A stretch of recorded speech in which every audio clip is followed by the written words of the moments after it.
ఇప్పుడు ఈయన వసుదేవుడి మనస్సులో కోరిక పుట్టింది. ఏమని? ఈ కృష్ణుడు నా దగ్గర ఉంటే కంసుడు బతకనివ్వడు, కాబట్టి నా మిత్రుడైనటువంటి వసుదేవుడి దగ్గరికి చేరుస్తాను అని చెప్పుకొని గబగబా ఆ పిల్లవాడిని ఒక చిన్న బుట్టలో పెట్టుకొని బయటికి వచ్చాట. వర్షాకాలం, విపరీతమైనటువంటి వర్షం పడుతున్నది. సాక్షాత్తు ఆదిశేషుడే వెనకాల వచ్చి 1000 పడగలతో పైన స్వామికి ఛత్రంలాగా ఉన్నాడు ఆయన. అలా నడుచుకుంటూ ముందుకు వచ్చేసరికి ఇంత భయంకరంగా ఉండేటువంటి యమునా నది కూడా స్వామికి కేవలము కాలి గిట్టల వరకు మాత్రమే వచ్చినటువంటిదిగా అయిపోయిందిట. అలాగా సులభంగా దాటుకుంటూ యమునా నదిని దాటి అవతల ఒడ్డుకు వెళ్ళి అక్కడ వ్రజభూమిలో ఉన్నటువంటి మన నందుడి ఇంటికి వెళ్ళి యశోదమ్మ పక్కన ఈ పిల్లవాడిని పడుకోబెట్టి అప్పటికే యోగమాయ అక్కడ ఆవిర్భవించింది. ఆ యోగమాయను తీసుకొని వచ్చేసారు. అంటే ఇద్దరు ఒకే సమయంలో పుట్టారు. అక్కడ ఆమె, ఇక్కడ ఈయన. ఆమె ఇంకా స్పృహ రాల యశోదమ్మకి. రాకముందే ఈ పిల్లవాడిని తీసుకుపోయి అక్కడ పెట్టేసేసి ఆ అమ్మాయిని తీసుకొని వచ్చాడు ఆయన. మార్గం దదౌ సింధురివ శ్రియపతే. ఇప్పుడు ఇంత భయంకరమైనటువంటి యమునా నది స్వామికి మార్గం ఇచ్చింది అని చెప్తున్నాడు.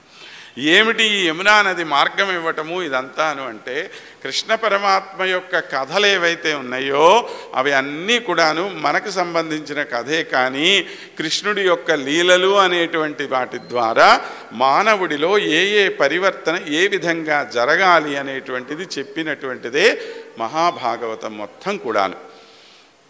ఎప్పుడైతే పరమాత్మ మనకి తోడుంటాడో, ఇంత అగాధమైనటువంటి సముద్రం కూడా, సంసారం అనేటువంటి సాగరం కూడా ఏమైపోతుంది?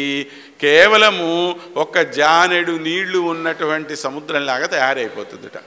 అంటే అంత సులభంగా దీని నుంచి నువ్వు బయటపడిపోతావు.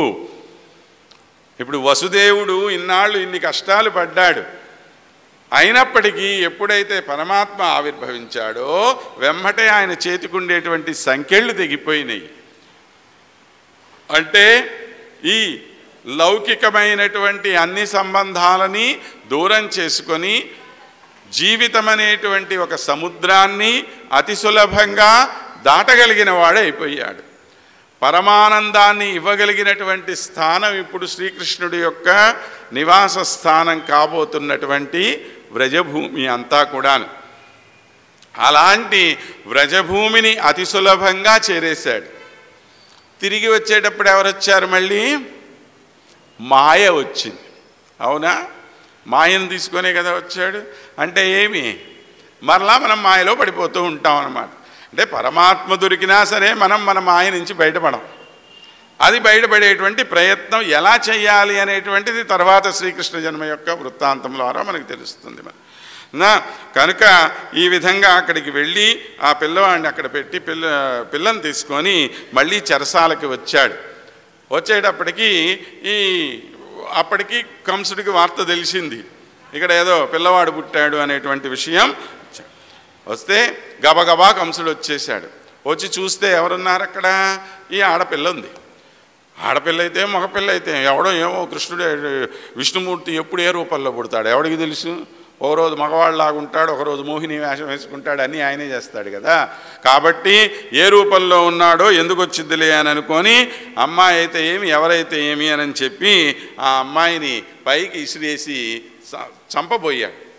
ఇట్లా కత్తి కింద పెట్టి చంపోతే ఆ పైకి ఎగిరినటువంటి ఆమె అలానే పైకి ఎగిరింది, కిందకి రాలేదు. ఎగిరి ఆమె సింహాన్ని అధిష్ఠించినటువంటి మహా యోగమాయగా అక్కడ ఆవిర్భవించి, ఒరే కంస, నిన్ను చంపబోతున్నటువంటి వాడు అక్కడ ఉన్నాడు రెడీగాను, నువ్వేమీ దిగులు పడమాక, చావబోతున్నావు నువ్వు తొందరలోను అని చెప్పేసింది.